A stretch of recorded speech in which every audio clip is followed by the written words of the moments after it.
Salut les gens. Ouais, sur ma dernière vidéo, je me suis fait pourrir, mais alors comme jamais. Et le plus marrant, c'est que je me suis fait pourrir par des gens qui, globalement, pensaient comme moi, mais qui l'exprimaient pas de la même façon. C'est quand même vachement intéressant, c'est-à-dire même quand tu penses comme l'autre, s'il le dit pas comme toi, l'autre est un salaud. Tu deviens vite un salaud, mec. Euh, Comme beaucoup de gens, je trouvais que Black M avait strictement rien à branler à Verdun. Comme aucun concert de rap n'a à venir jouer lors de manifestations du centenaire à Verdun. C'est évident. Mais par contre, j'ai pas du tout aimé la manœuvre qui consistait à lui chercher des poux sur 3 ou 4 phrases extraites de son répertoire. Et comme j'ai dénoncé les sites qui faisaient cette manipulation, je suis devenu immédiatement une espèce de traître islamo-suceur, prêt à laisser ma patrie, ma femme et ma fille aux mains des hordes barbares. Et puis aussi, ça me semblait important de dénoncer le foutage de gueule des politiques, parce que c'est quand même eux, encore une fois, les responsables dans tout ça. Hein. C'est eux qui avaient proposé que Black M, et proposé même de le payer très bien, viennent jouer au Comme et Mots de Verdun. Et ça me semblait plus intéressant de dénoncer les politiques que ce rappeur qui, vraiment, j'ai recherché, j'en ai eu confirmation, est loin de faire partie des plus agressifs. Je passe pas mal de temps sur cette page à dénoncer les mensonges et les malhonnêtetés de ceux que je veux combattre. Est-ce que je devrais m'autoriser les mêmes mensonges qu'eux sous prétexte qu'ils sont mes ennemis ? C'est quelque chose que je ne conçois pas. Je déteste quand ceux qui sont a priori dans mon camp usent des mêmes procédés dégueulasses, minables, pas respectables pour moi, ce genre de manipulation que mes ennemis. Je préfère avoir l'impression que mes amis, que les gens de mon camp sont propres. Voilà, c'est ma mentalité, c'est comme ça. Il y a suffisamment de choses véritables à raconter, à reprocher sur nos adversaires pour pas aller en inventer d'autres. C'est clair que sur Internet, la communication, elle joue sur l'émotion bien plus que sur la réflexion. Il suffit d'écrire 2 phrases aux vérités très approximatives et bien remplies de haine pour faire s'enflammer la toile, pour peu qu'on ait un peu d'audience, sans que grand monde prenne la peine de vérifier. Mais moi, j'ai du mal à croire que quelqu'un qui me ment et qui tente de me manipuler, j'ai du mal à croire qu'il me respecte.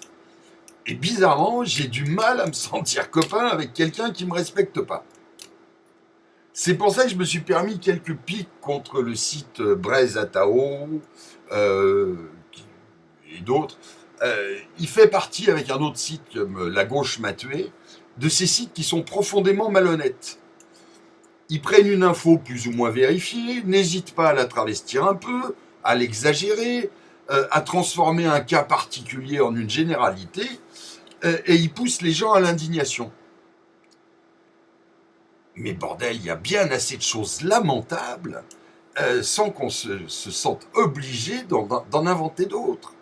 Ces gens nous prennent ouvertement pour des cons en se disant que leurs grossiers mensonges seront crus, et malheureusement, ils ont très souvent raison.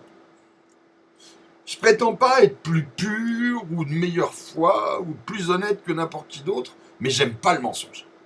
Je trouve que mentir, c'est se reconnaître en position de faiblesse. Soit qu'on mente pour se protéger parce qu'on a peur de l'autre, ou alors parce que finalement on sait ou on estime que ces arguments sont pas assez forts, donc il y a besoin d'en inventer d'autres et puis de travestir un peu la réalité. Bref, le mensonge, c'est de la faiblesse. Alors, pour tous les rageux, qui supportent pas qu'on soit pas 100% d'accord avec eux, franchement, n'hésitez pas à dégager de la page. Je suis pas un mec consensuel, ça m'intéresse pas d'être d'accord avec tout le monde tout le temps, ça me déplaît pas de me friter même avec mes amis, parce que quelquefois je me frite et puis je me rends compte que j'ai tort et ça m'apprend des choses. Mais au moins dans la confrontation, il peut en sortir quelque chose de bon. Vous savez, 100 couillons ensemble en train de ronronner, ah oui, qu'est-ce qu'on a raison, ah oui, ah oui, ah oui, oh t'as raison, oh on a raison, oh c'est bien. Ça va pas très loin, hein, ça avance pas. Je pense que les idées, elles viennent plus de la confrontation que de l'adhésion. Et puis une des dernières choses, pour y avoir été confronté 2 fois dans ma vie et à la très mauvaise place, je hais le lynchage. Je déteste ça. Et je m'étonne toujours de voir certains qui diffusent en boucle sur Internet des films montrant des lynchages ou des lapidations par des foules arabes, proposer dans le même temps où ils montrent ces films et où ils s'en indignent, finalement de faire exactement la même chose à ceux qui n'aiment pas. Ça, je crois que dans la vie, il y a des choses qu'on fait et puis il y a des choses qu'on fait pas. Et puis c'est incontournable. Et c'est que si on se laisse aller à certaines choses, bon, on laisse surgir en nous la bête. Et quand la bête sort de l'homme, c'est pas plus joli chez nous que chez les autres. Hein. Bref, en dehors de cette mise au point, je voulais quand même sincèrement, mais vraiment, hein, très sincèrement, féliciter ceux qui se sont mobilisés efficacement pour que ce concert totalement incongru n'ait pas lieu. Je continue quand même à penser que tout ceci était de l'enfumage, et quand je vois la facilité avec laquelle nos élites de gauche ont fait marche arrière sur cette affaire, je me dis qu'ils n'y étaient pas très attachés, et ça me confirme encore plus dans l'idée que c'était bien de l'enfumage. Mais je peux me tromper, et ça n'ôte rien à la détermination et au succès de ceux qui se sont mobilisés, qui ont agi, et qui ont parfaitement réussi, ce qui est une très bonne chose. Donc, bravo à eux. Et puis, très bon week-end de 3 jours, les gens. Ciao.